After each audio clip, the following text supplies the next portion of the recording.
Hey, Nick. There he is. How we feeling this week, KB? I just got back from the chiropractor. That's why I was late. That's why I hurt asked my specifically how you were feeling. Yeah, I hurt my shoulder. That's how I'm feeling. I'm feeling in pain. Does it help going to the chiropractor? I've tried a few people. This one seems to be doing a pretty good job. It's kind of interesting. She has older equipment, but has more time, patience, and experience than a younger person I was going to that had all the high-tech stuff. Mm-hmm. So I was just thinking about it as I was rushing back here to get with you. I was like, that's an interesting dynamic. You got the older experienced person with the less relevant, less new tools, right? And then you have the new young person with all the latest tools. Which Sounds a lot like what we're seeing every day, right? To reflect on one of your posts from earlier this year, you posited the question of, would you prefer a young contractor without the decades of experience but with all the best tools, or an old contractor with no great tools but has decades of experience and on the job knowledge, tacit knowledge? And it's an interesting question. Yeah. So I think I'm experiencing it. She seems to be doing a better job. Cool. Also not in a rush. Yeah. And I don't know if that is a standard of care dynamic or an age thing. Like, she's just very patient and takes her time. She was running late. There was another kind of customer waiting. She wasn't bothered by that in a way that, like, hey, I need to make sure you're set before I move on to the next person, versus maybe the person that has an app telling them it's time to stop and move on to the next client. Yeah. I don't know. It was interesting though. Some news in the industry this week. I think I know you had a couple topics on your mind. Mm-hmm. AI is getting better at reading drawings, apparently. That's all everyone wants to talk about. Have you seen evidence of this, or is this just hype? Oh my God. Everybody wants to talk about it. And the thing is, like, I've been working on how to read drawings for 18 years, like, in terms of using AI to read drawings. Sure.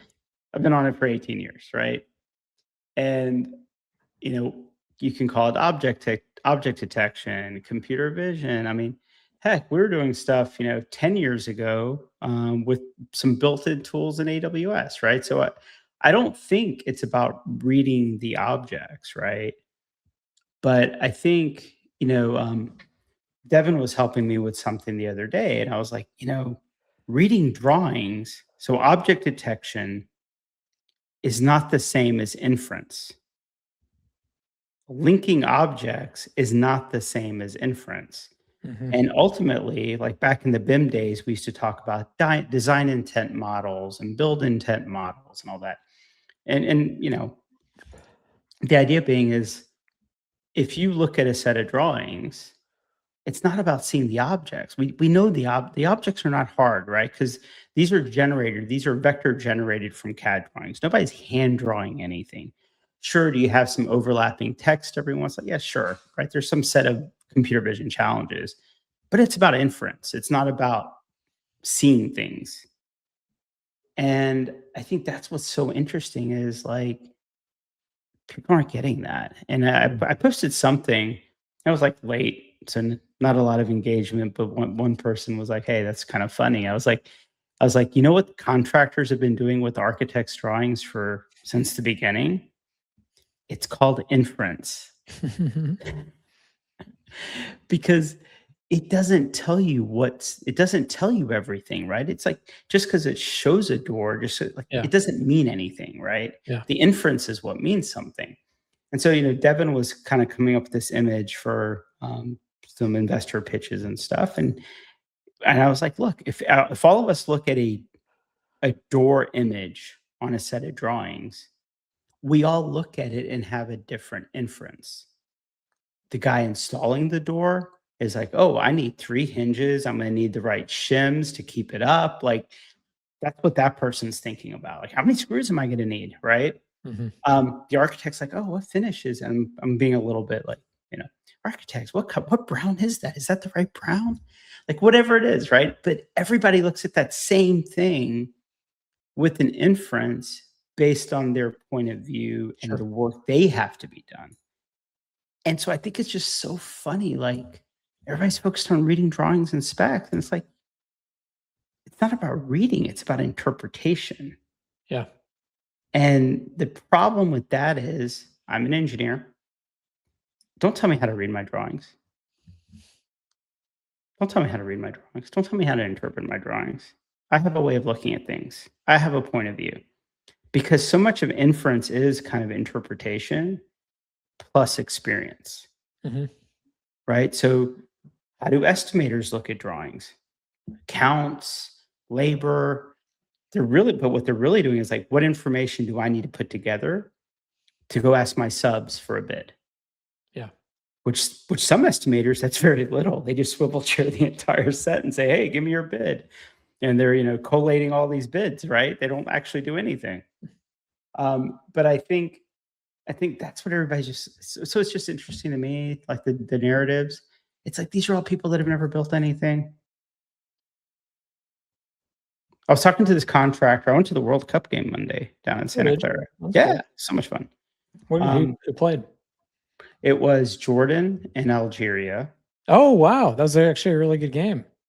Yeah. Well, so much fun. There's a The really fans late, were so much fun too. goal. I think the Algerian goal was like the 80th minute or something like that. And Yeah. I just saw the video of their fans going crazy. Yeah.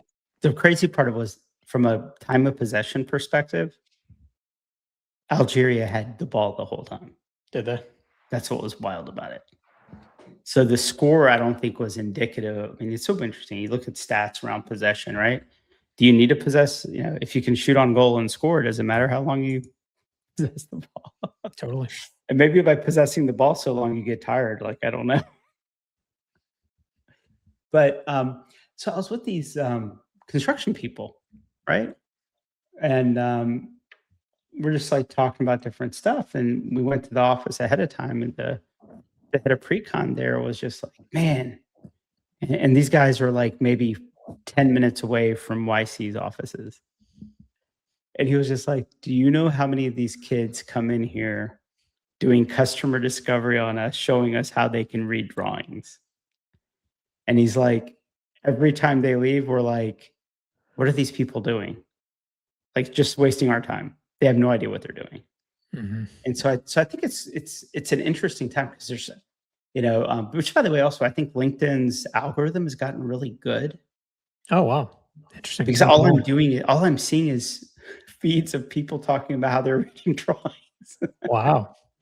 Like, I don't think that's coincidental that everything in my feed is about AI reading plans and specs. That's a shift, because I don't recall reading stuff or spending more time on my LinkedIn timeline and then getting an algorithm switch of just seeing that sort of content. It's usually just like the most current and up-to-date posts. And they're good. Yeah. Interesting. So anyway, I think it's really interesting because nobody's really asking, So I think it's a good point though. Like, and my head goes to your comment of like, hey, I'm an engineer and don't interpret my drawings. Yeah, I can read my own drawings. I don't need you to read my drawings. Every independent stakeholder that you listed out, contractor, the architect, the sub, they're all thinking that way too in their own jurisdiction, right?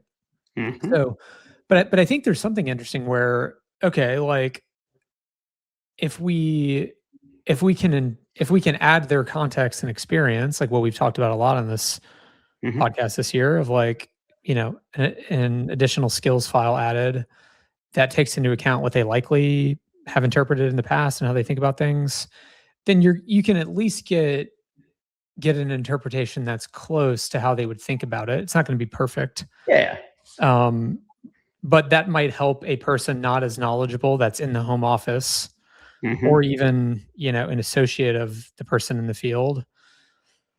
An associate of you, you're bringing up Devin. Like if Devin doesn't have your point of view exactly, like that might help him get further educated when he's making his, when he's doing future design. So like there is, there is a need for that sort of product.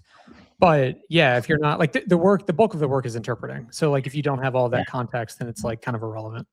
Yeah, I think it's like it's a feature. It's not a product. It's not a company, right? And I think my point about that is spell check is really helpful.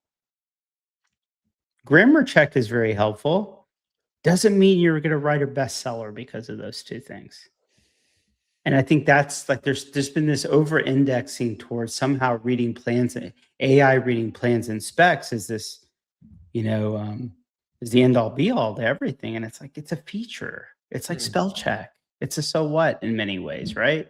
I'm not saying, and so I think that's just my feed was full of all that. And then people bantering about it and oh, you can't do this and you couldn't use it for pre-con. And I'm like, who cares? Like nobody cares. It's just like I don't understand it, but I'm sure we don't get any listener mail. Maybe these people, maybe we've run them all off, but I do think to the point of experience and what are you going to do with the drawings is really what starts to matter. Because 15 years ago, I could use computer vision to count light fixtures, to count doors and windows and dimension them. That's not a new move. I think what's what it might be is that it's a new move for people that are new to technology that has just gotten so much easier to do. So they're like, oh, look, I can count all my windows and doors. I don't know. Yeah. But I think it's in the world of like doing the hard things and creating real problems. I think you really have to have a deep understanding of like who's going to use it, why. And I think I wrote something the other day. I can't remember about. If you look at IPD, I'm speaking at this design build conference in November. They asked me to come talk about some things. And so I was writing up some stuff for them. It's wild. They're asking me for my presentation now. It's in November. And I was like, I'm not going to do it because do you know what's going to change between now and November? Like literally everything, right? I was like, so I'll give you some points. But, one of the things with BIM, IPD, design build, design assist is another method.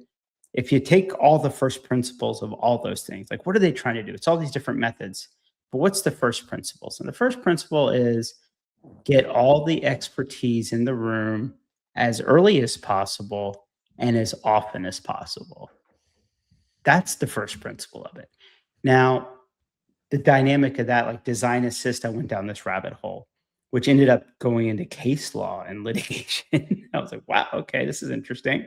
I've never dug into some design methodology and found so many lawsuits. Being a design assist is like, hey, we'll get all the contractors in the room up front and they'll help us with design.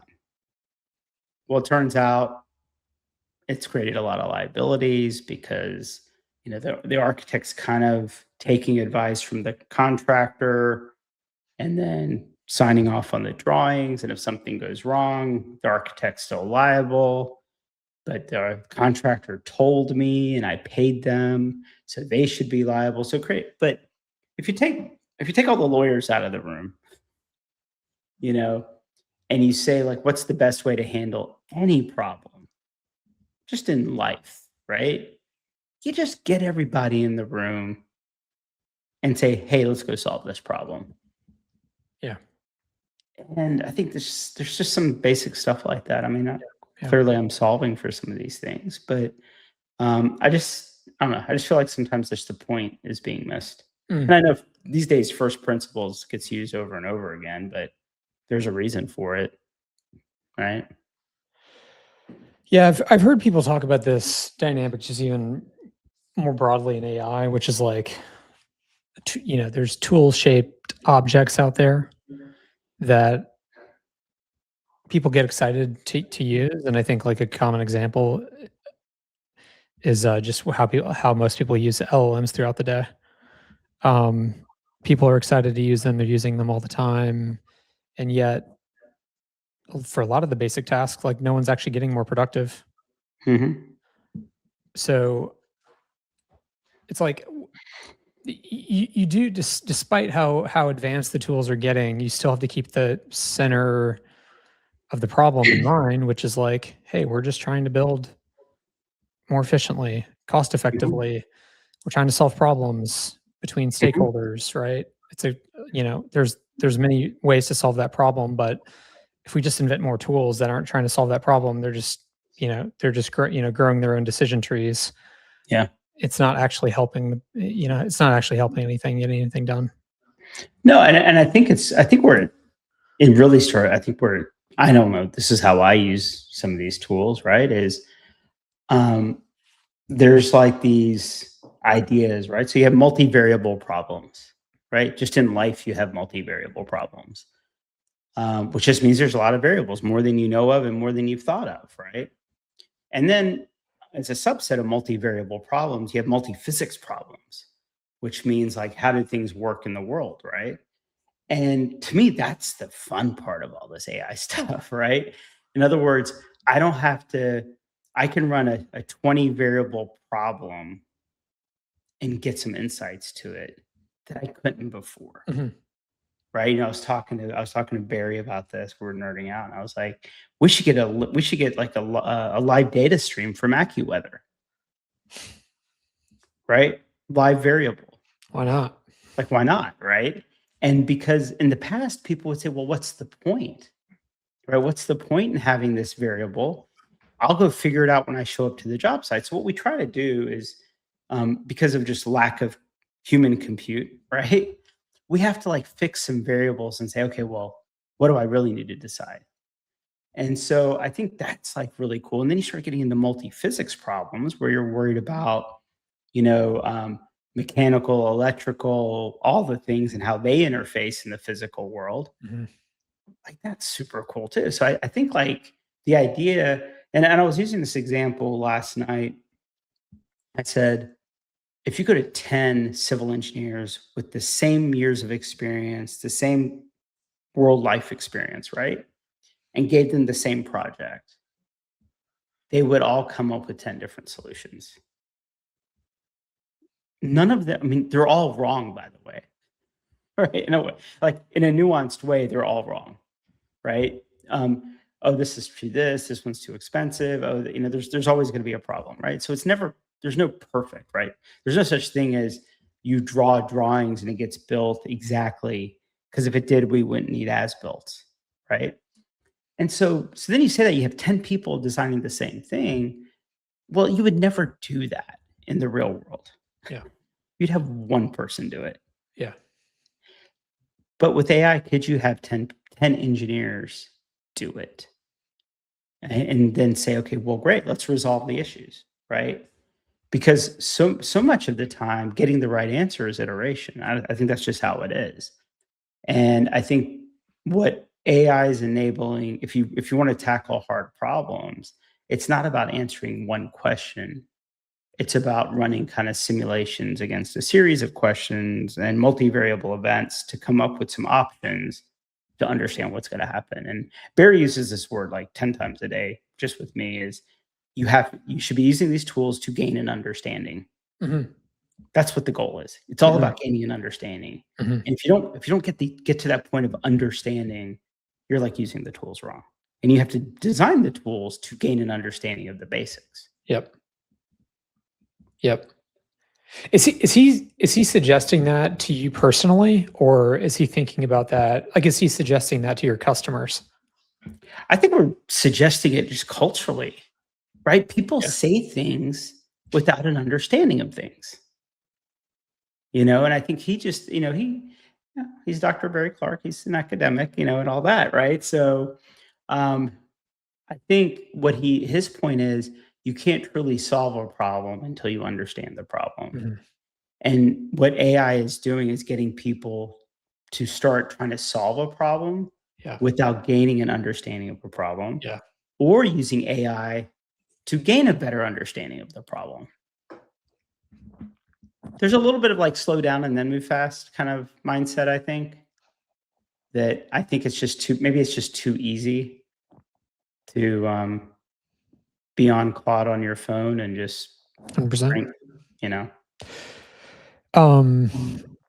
Very interesting. And yeah, I do think, I mean, you alluded to this, but I do think there is a scenario where you can still gain that understanding by playing playing stupid and just interacting with the model and iterating on its answer, iterating on the answers and growing your understanding that way. Like you don't have to like operate in a really slow fashion and get stuck in thought. Like all of this can be interactive, but the point still stands. Like you're not just having a chat to have a chat. You're having a chat to grow your understanding. Yeah. It's interesting. We didn't have this on the agenda, but I did my, annual Father's Day post. I don't know if you checked that out. I think I missed that. Everybody else opens it first thing in the morning on Father's Day, man. I always enjoy your Father's Day posts.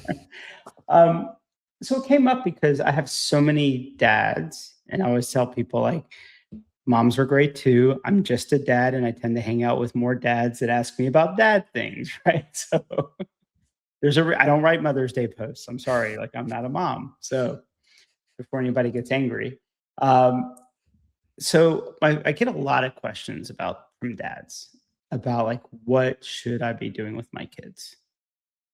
Should they go do computer science still? Should they do engineering? What should they be focused on? And of course, right? You should be worried about all these things as a father, right? And I kind of made the point, like, look, I think as dads, we have some anxiety about the future for our kids. And I think while we focus, yes, I might be sounding chauvinistic or whatever, but I think dads focus on a lot of the more practical things. And one of those aren't necessarily happiness. It's a little more like, hey, you need to get a job and make a living. You need to be able to provide. You need to be able to be independent. Like we tend to peddle some of these less emotional things a lot of times, right? And of course, broad strokes. So I think that's why I get a lot of dad questions like, what's the future? How are my kids going to make a living? What should they do? And like, what skills should they build and all that stuff? And I just kind of like reflected on all those conversations ahead of my Father's Day post. I was like, what are people really asking, right? And I think it's less about what college degree you get. Like that's a choice. That's a choice of how you want to learn, right? Because that's all educational system is, learning how to learn. You may or may not learn something along the way, but you mostly just learn how to learn, right? And maybe when you're 18, you're like, forget about high school. I'm going to go be a mechanic. Great. You want to go learn how to learn by being hands-on. Perfect, right? Yeah. And so I think that choice is definitely a personal choice for a lot of people. But the thing I reflected on and I got fixated on was Legos. So when I was a kid, way back when the world was still in black and white, Legos came in a few primary colors in a mixed box of just Legos. It was just Legos. There were not various versions. It was like just Legos. And what that meant is there wasn't anything on the box. You just unloaded the box, and you started building things. Yeah. So you used your imagination, creativity to build something that, ooh, look, I built a car. It looked nothing like a car, but in my mind, it was a car, right? And Legos have been around forever. They've done okay, right? But when was the big unlock for Legos? When they started building sets that you actually built something with intent and a result. Here's the instructions. You too can build the Millennium Falcon. That's when the stuff took off. And so what it did is it set people up to say, it's about completing the Lego set to get the result, but it's not really about creativity and ingenuity. Right? Yeah, when you move to the instruction manual, you're just following a script, following directions. There's zero creativity and imagination in that. Right. And your boys will get older, but like when my boys were younger, I'd go spend $500 on a Lego set, which is like insane because George Lucas has to get his money, but they'd be done in an hour. And I was like, that time of entertainment was $500 an hour. This is insane. Like, you guys need to move slower. Should be harder. It should be hard. Like, or I don't know. Like, but the point is, like, because they weren't focused on the journey and the creativity and all that, it was about completion, Speed to right? finish. Yep. Yeah, complete to finish. So I kind of honed in on my post about this idea that, like, maybe that's what we've done with our kids. And then what happens is, at the end of trying to build a Millennium Falcon, if there's a few pieces missing and it can't be completed, they lose their mind. So you went to college, you went to high school, you graduated from college with a computer, you did all the things that the Lego box told you to do with an end result in mind. And now you're losing your mind because some of the pieces are missing. I can't find a job. And so what, my talk has been like, it's about creativity, right? Like, my 4-year-old, he's nothing but out there playing in the dirt, in the grass, right? And the first thing he did is he got his first Legos for his 4th birthday. He built it. The first thing he did was destroy it. And of course, I'm like, we gotta lose the pieces. We gotta find all the pieces. He could not care less. Like, he was just like, I don't care. Right. And then he'd started taking the pieces and putting them back together in whatever form, started mixing them with his wooden blocks, right? And clay and Play-Doh. Like, he didn't care, right? He wasn't like, he was unbothered by like what the end result was. And then I realized, like, oh, I'm trying to get him to conform to the result. And so my point in my post was just like, the only thing we should be teaching our kids is like imagination and creativity. And that will make them resilient. And I think Legos are a good example of that. Yeah, that analogy is great. So I got a lot of fun posts back. I got a lot of fun DMs from it. People are like, nice. Yeah, I mean, there's a lot of threads there that you've pulled just in a lot of your commentary over the last couple of years, your books about that topic. Yeah. Like, except it's for adults. How are you optimizing for creativity and imagination and human-oriented skill sets? But yeah, I think there's a lot of truth to, even to pull this back to where we were, growing your understanding of what you want to do, what your value is, what your strengths are, what your weaknesses are, knowing yourself, right? And if, like, we're just following the rule book and the instructions, and we either get a job and we hate it, or we don't get a job and we don't know what to do, like, we've avoided maybe the most difficult task, which is like knowing yourself, thinking creativity, using your imagination, failing, running into walls, running into pain. Like, I can speak from experience here. Like, when you follow that rule book, I think, assuming you had all those things and you got to college, I think that's like a fair assumption here, is like you had, like, most of the people that you're interacting with, like, had pretty privileged upbringings. You didn't have like too much hardship, right? So what do you do when you run into that first difficulty? Yeah. Like, I know I didn't learn how to handle that, that sort of challenge early on. Like, and it's up to you. It's up to the individual, right? At the end of the day, your parents can't, they can't go to the job interview with you. I know they've tried. Yeah, I've heard some nightmares where parents did go to the job. Parents should not be going to job interviews, so let's not recommend that. But yeah, like, at the end of the day, like, you got to swim, and I think it's like, if you can train that into someone and instill that sort of confidence, and also just that this sort of creativity and ingenuity needed as they're growing up. I mean, I've got obviously really young kids, and like, that's something that's central in my mind, is like, can they think for themselves? Do they have any? Yeah. Do they have independence? Can they, use their imagination? It's hard to do nowadays, really, truly. But when everything's funneled to you, right? When everything's just kind of funneled to you. Totally. I think it's hard. It's interesting. I think after I left civil engineering to do more telecom stuff in the internet era, my mom still told everybody I was a civil engineer.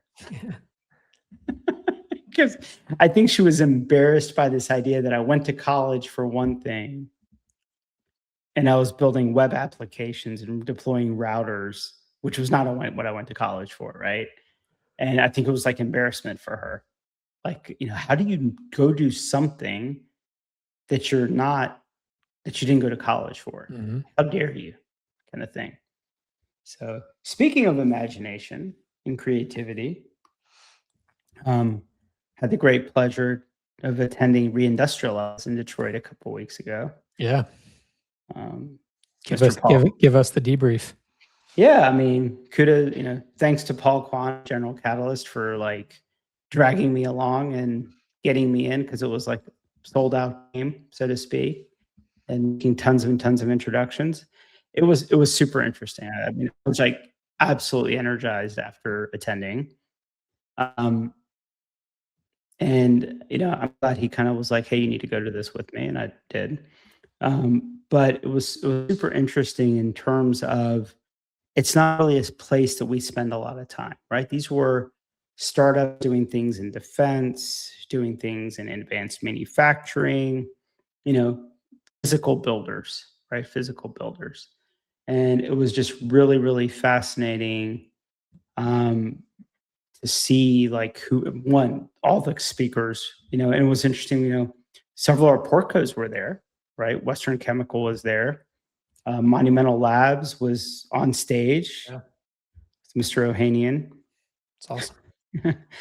talking about robots creating, traditional sculptures and stuff like that, which was super cool. But I think, these folks, the way they're approaching things, the way they're thinking about things is a really good example of scarcity versus abundance. And when I look at like software development and SaaS, barrier to entry is low, right? It's easier from a perspective of there's an abundance of resources for you to be successful, starting back with AWS to AI vibe coding now, right? There's a lot of abundance, and so it's a little bit easier, right? It's a lot less barriers. And these physical builders hearing like their stories, I mean, it's the opposite, right? It's all scarcity. Scarcity of people, scarcity of this, scarcity of that. And Blake Scholl with Boom had a really good talk about how they're 3D printing their own turbine blades for their engines. And I was like, what are you doing? Like, why would you do that? Right.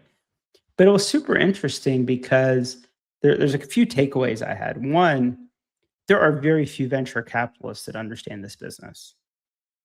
And one of the things that was brought up is if you're going to go build something, you should probably own your own building, which means you're going to deploy capital from your VC to go buy a building. And a lot of VCs would tell you, what are you doing? That's not capital efficient. You need to be capital efficient. Yep. Their point is, but we can't rent a place. Totally. Right? That's how it works, right?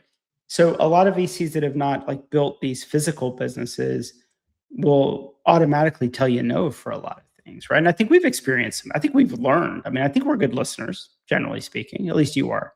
But with some of our portcos, when they make decisions that we're like, are you sure? Like, that's not normal. And they're like, well, this is what I think needs to happen. We've been like, okay, well, ultimately it's their company, right? We're along for the ride. And so I think it was interesting. So decisions like that, iterating the iteration process. And it seems very counterintuitive. Blake Scholl talked about it. Several people talked about the speed of iteration and that it doesn't make sense. Most people would say it doesn't make sense to build your own stuff, contract it out, right? And their point is, if you're going to contract out getting something manufactured, by the time you design it, ship it, and get it back, because the supply chain, just time, right? You're not an ideal buyer. You're having them make 5 widgets. Their best customers are making 50,000 widgets. So you're at the back of the line. You're not a priority. So it might take you 3 to 6 months to get your prototypes back. And while that might be good for scale, but in the near term, the general sentiment was you should do all your own stuff, make all of your things, have your own machine shop, iterate your own things, because if you optimize for speed and the speed of iteration, then you'll get somewhere. Yeah. If you're always waiting on vendors to deliver something back to you, by the time they deliver something back to you, you've already had an iteration and an improvement, right, to deploy. Yeah. And so I thought, but it wasn't one person saying it; it was everyone saying it, right? It was like, hey, and it felt like an education for VCs that aren't playing in the space. Yeah.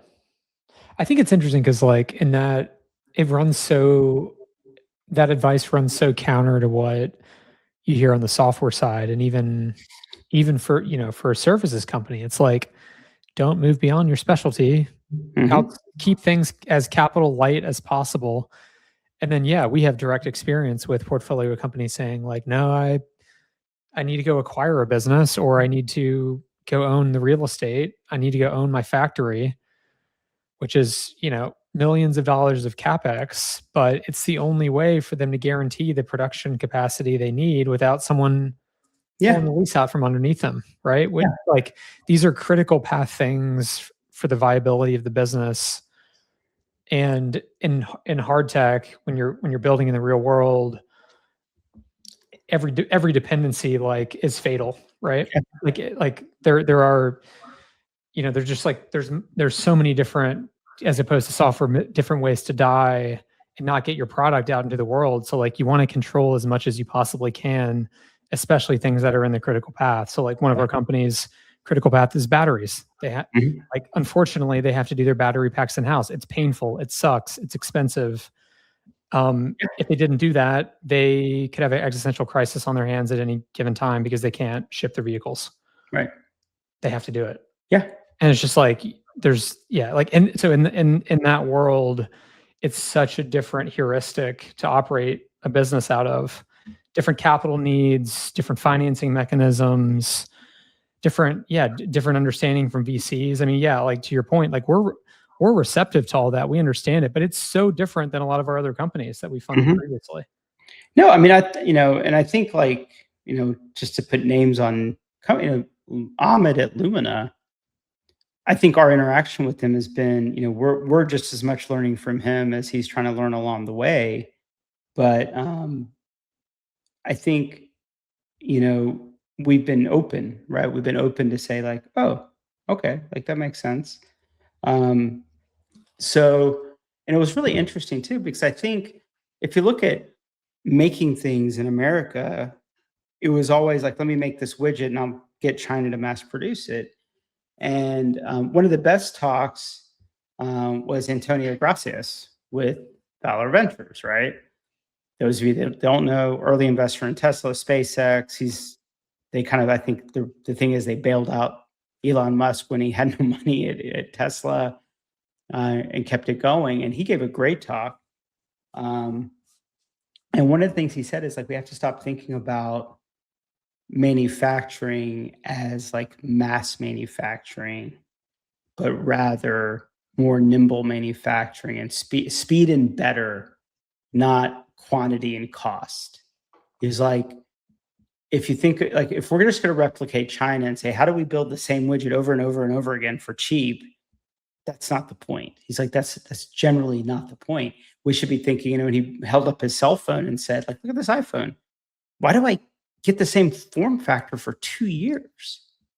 Why can't I get a new one every 30 days? Why can't I have 15 form factors? And so in his mind, he's like, the unlock is by the reindustrialization of America. Yes, we can have all the economic conversations and political conversations, but his point was, what we have to do is be more creative and do different things. Instead of narrowing our SKUs down to 3 SKUs, which is what we had to do when we were shipping stuff to China and getting it mass produced. And we're going to do 3 SKUs, mass produce it, keep the costs down.